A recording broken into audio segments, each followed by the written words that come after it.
A film like Scarface, the rise and fall of an American gangster. Remember when a gangster movie came out that was so over the top, so profane, and so violent that critics walked out at the premiere in disgust? Lucille Ball reportedly hated it. Dustin Hoffman allegedly fell asleep. The MPAA slapped it with an X rating 3 separate times.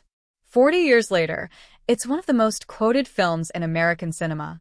Directed by Brian De Palma, written by Oliver Stone, and starring Al Pacino as Cuban refugee turned drug kingpin Tony Montana with Michelle Pfeiffer, Stephen Bauer, and Robert Loggia rounding out the cast.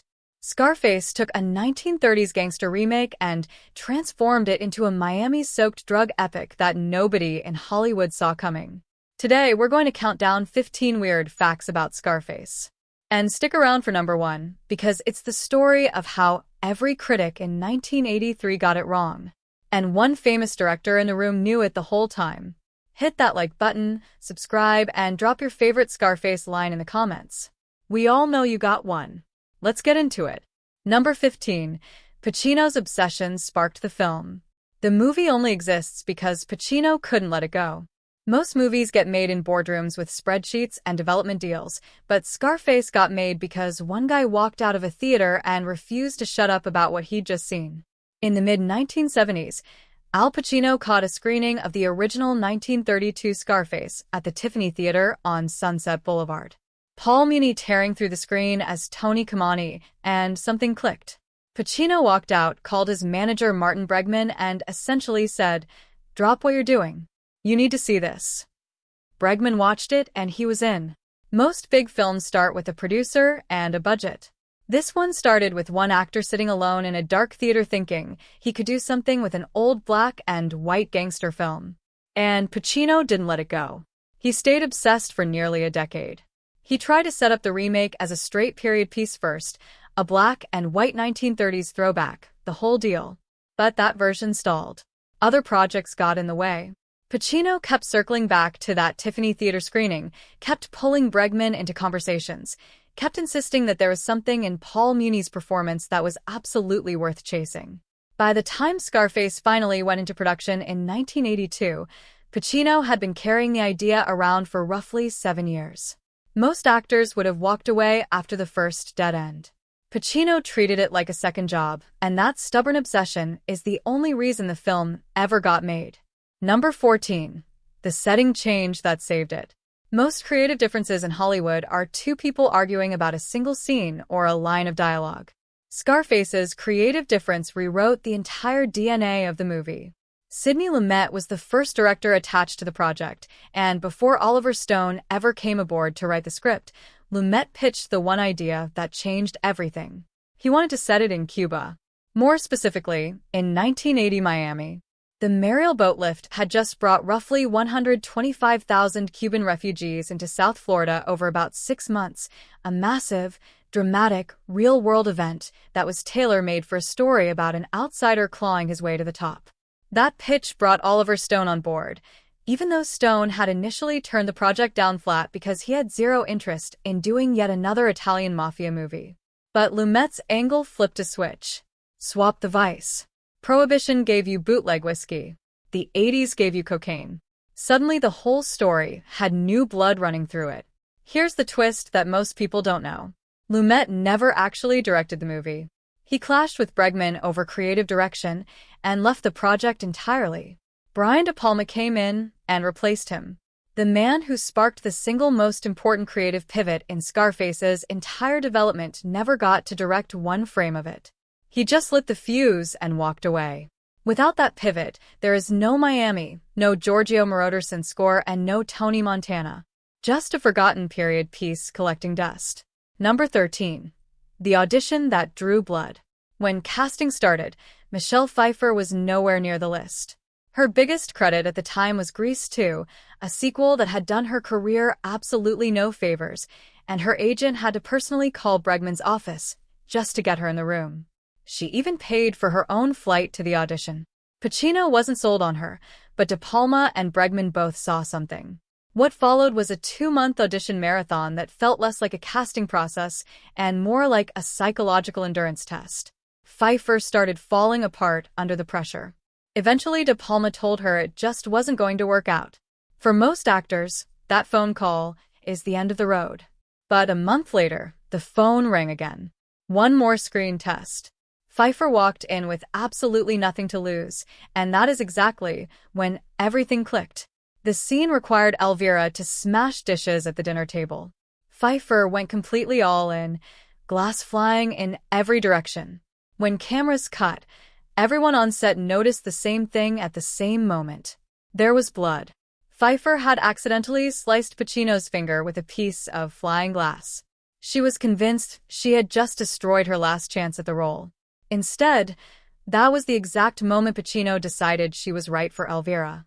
From a Grease 2 write-off to making Al Pacino bleed during a screen test, that is a genuinely remarkable way to land one of the most iconic roles of the decade. Number 12. The only Cuban actor helped shape it. On most movie sets, the most important voice belongs to the director.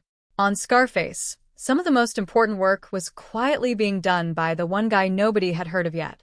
That was Steven Bauer, and his casting story is almost as unusual as Pfeiffer's. He barely had to audition at all. Casting director Alex Gordon simply spotted him hanging around the casting room one day and told De Palma and Bregman that Bauer was their Manny. Both agreed instantly. The reason it was such an easy call was simple. Bauer wasn't a famous actor trying to fake a Cuban accent. He was actually Cuban, born in Havana in 1956, immigrated to Miami at age 3, and completely fluent in Spanish. Once production began, Bauer spent roughly a month in rehearsals helping Pacino lock in the accent and the authentic rhythm of Cuban Spanish. Pacino even asked cinematographer John Alonzo to speak only Spanish to him on set to help him stay in character. Everyone walked out of theaters quoting Tony Montana, but off-camera, it was Manny who was quietly building the foundation of that performance. Bauer received a Golden Globe nomination for Best Supporting Actor for his Trouble. Number 11. Pacino's unlikely acting inspirations. For Tony Montana, Pacino deliberately wanted something completely different from every gangster role he had ever played before. Not polished, not cerebral, but raw and physically dangerous in a way that made audiences genuinely uncomfortable. So he pulled his inspiration from two sources that virtually nobody would have predicted. The first was Roberto Duran, the Panamanian boxing champion nicknamed Hands of Stone. Pacino saw something in Duran, a coiled, unpredictable animal energy, a certain line quality that he felt lived inside Tony Montana. The second inspiration is the one that genuinely surprises people every single time. Meryl Streep. Specifically her performance in Sophie's Choice from 1982. Streep had played a Polish immigrant, and Pacino was about to play a Cuban one.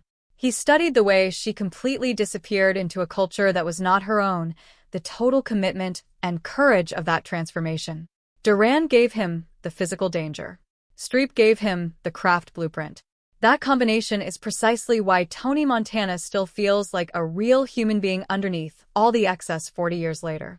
Number 10. Tony Montana's name origin.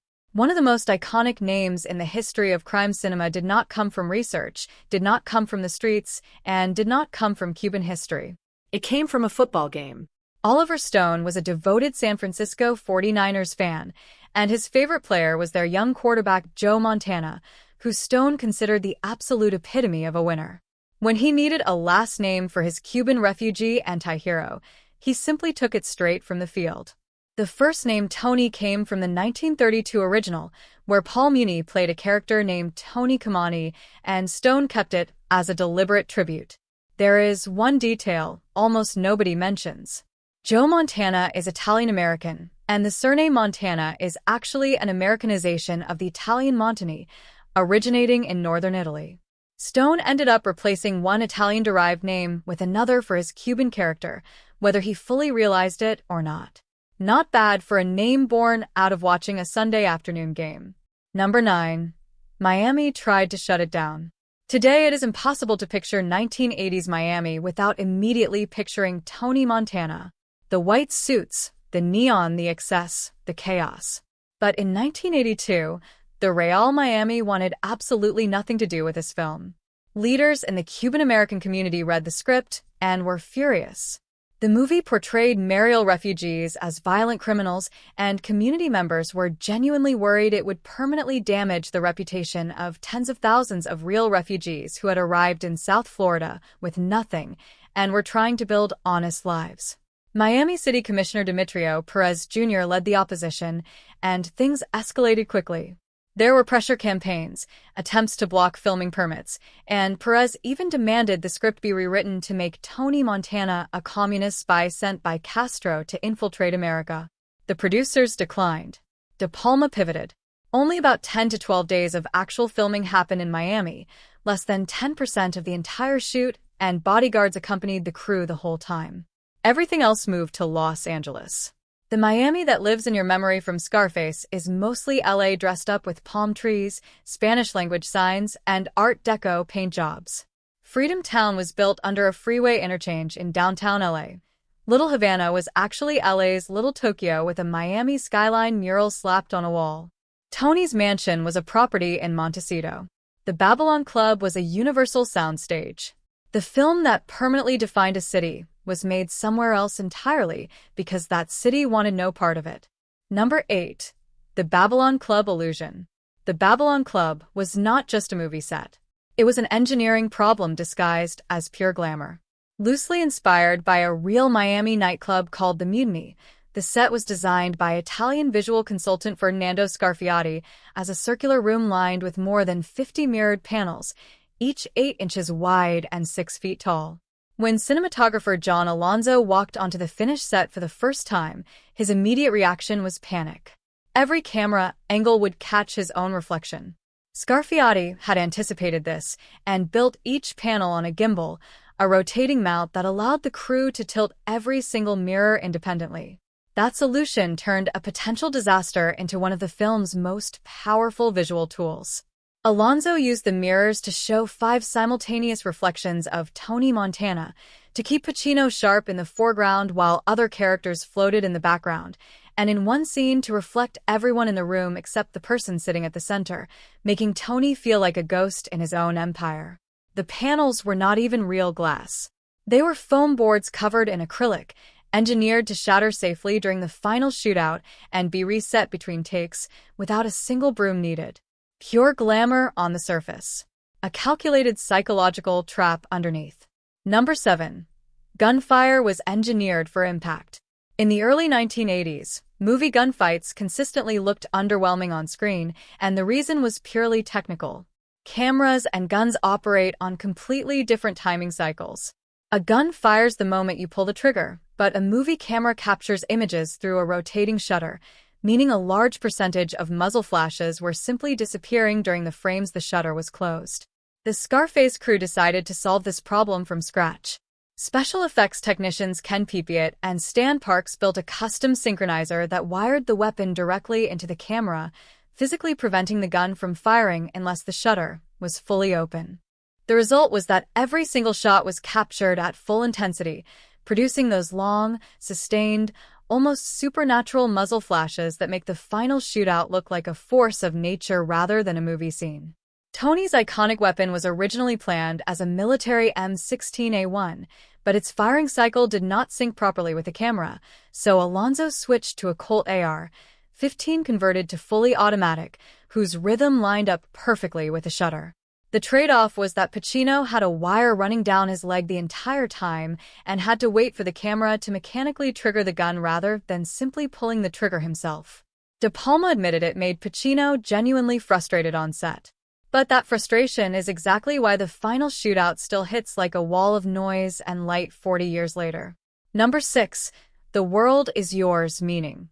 Most movie catchphrases last a few years on merchandise and then quietly disappear. The world is yours has been on forearm tattoos, rap lyrics, and dorm room posters for over 4 decades, and the reason it carries that weight is because it was never originally just a line of dialogue. It came directly from Howard Hawks' 1932 original, where the phrase appeared on a neon billboard advertising luxury world travel outside Tony Kamani's window, and then glowed above his dead body in the final shot. Pure irony. The commercial slogan outliving the man who mistook it for a personal promise from the universe. De Palma and Stone pulled that exact same idea forward 50 years. First, as a Goodyear blimp floating over Miami, the universe apparently speaking directly to Tony as he looks up from the street. Then, as a massive gold globe statue inscribed with the words inside his own mansion, a monument to one man's total obsession with owning everything. And then the final shot. Tony face down in the fountain at the base of that globe, the camera holding on those words above his body. Same irony. Same crushing weight. Just traded the neon for gold. Number 5. The chainsaw scene trick. Ask anyone about the chainsaw scene, and you will hear the same thing every single time. Brutal. Graphic. They showed everything. They did not show everything. They barely showed anything. The part that you are absolutely certain you remember seeing, the part that lives in your head as a clear and vivid image, was never actually on screen. The scene was rooted in a real FBI and DEA case file. Oliver Stone had been given access to law enforcement records from the Miami drug wars, and buried inside that paperwork was a documented account of a real drug kingpin who punished an informant with a chainsaw. Stone put it in the script, but De Palma never actually showed it happening. Not one frame. He had filmed more graphic material and then cut it before the theatrical release because he realized he did not need it. What he needed instead was the sound of the chainsaw, the close-ups of panicked faces, the sweat, Manny helpless outside, and then blood across Pacino's face. Your brain connects all of those inputs and constructs the rest of the scene entirely on its own. The horror you remember watching is not on the film. It is inside your own head, built from sound and suggestion. That is the magic trick. Number 4. The writer was battling addiction. Here is one of the genuine contradictions at the heart of this entire film.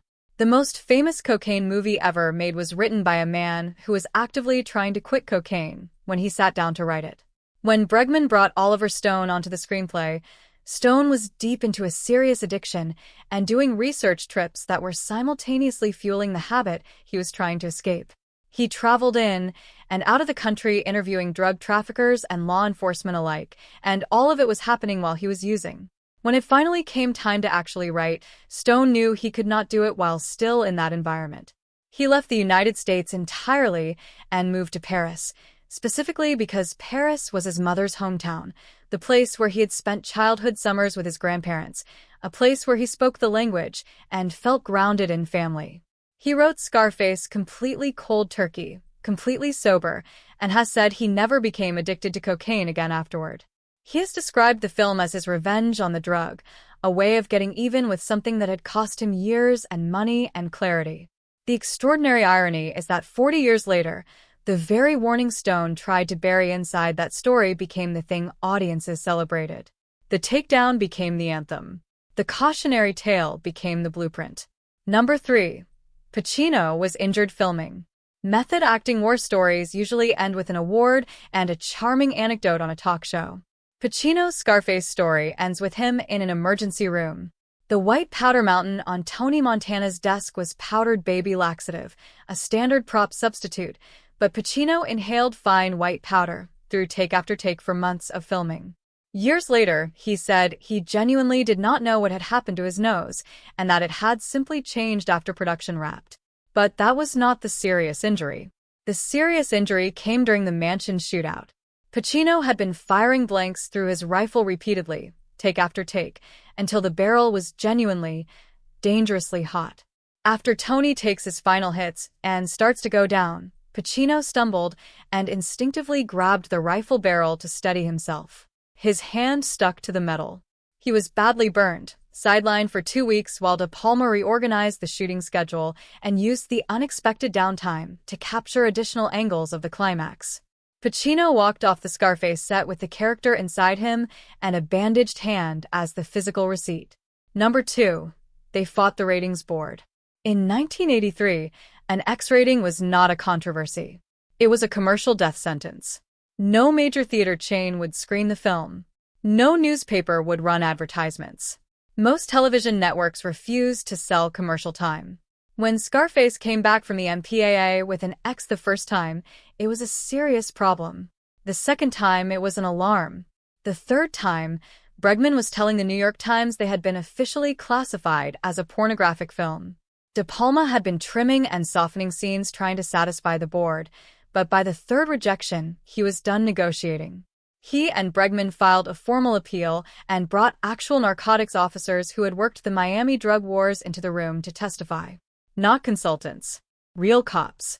The head of Broward County's Organized Crime Division argued in favor of the film, telling the appeal board that what they were watching was not exaggerated. That was what the real world looked like.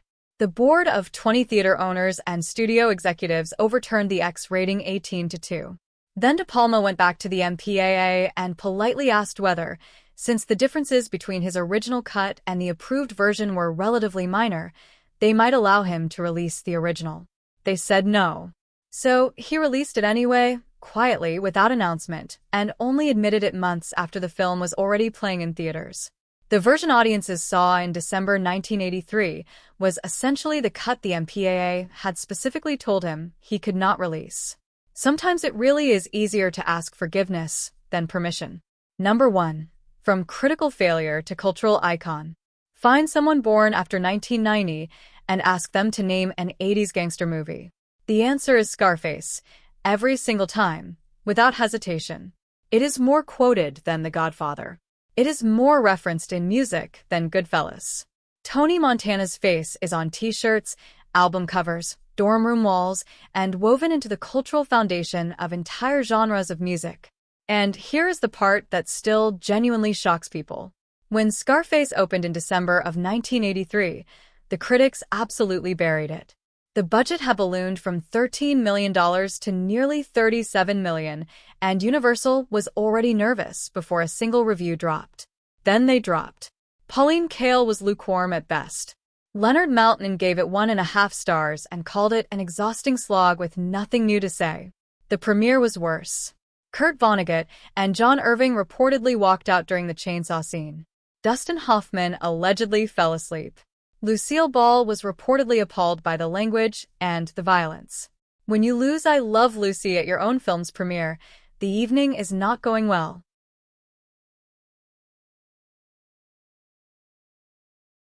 But one person stayed for the whole thing. Martin Scorsese. During the screening, he leaned over to Stephen Bauer and said something that has since become legendary. You guys are great, but be prepared because they're going to hate it in Hollywood, because it is about them. Scorsese was exactly right. The film pulled $45 million domestically, well short of what the studio had needed, and Universal quietly moved on. That should have been the end. But in the summer of 1984, Scarface hit VHS, and the movie found a completely different audience. Gen X kids who were just discovering home video grabbed it. Then hip-hop found it, and everything changed permanently. An entire generation of artists looked at Tony Montana and saw not a cautionary tale but a blueprint. A nobody who muscled his way into a world that had no intention of letting him in and refused to apologize for a single moment of it. Pacino has credited hip-hop with keeping the film alive and giving it the cultural life that the critics tried to deny it in 1983. Most movies fade within a decade. Scarface went the other direction entirely. Somewhere in that screening room 40 years ago, Martin Scorsese was already seeing exactly what would happen. Everyone else just needed 4 decades to catch up. Pauline Kael is not on a t-shirt at the mall. Tony Montana still is. So there you have it. 15 facts about a movie that was supposed to be a disposable gangster remake and accidentally became one of the most enduring films in American cinema. Nobody saw Tony Montana coming in 1983. The critics dismissed him, the studio gave up on him, and the city that inspired him tried to shut the whole thing down. 40 years later, his face is still on more merchandise than most living movie stars. Turns out the world really was his. If you enjoyed this deep dive, subscribe for more weird facts from the movies and shows that raised us. And until next time.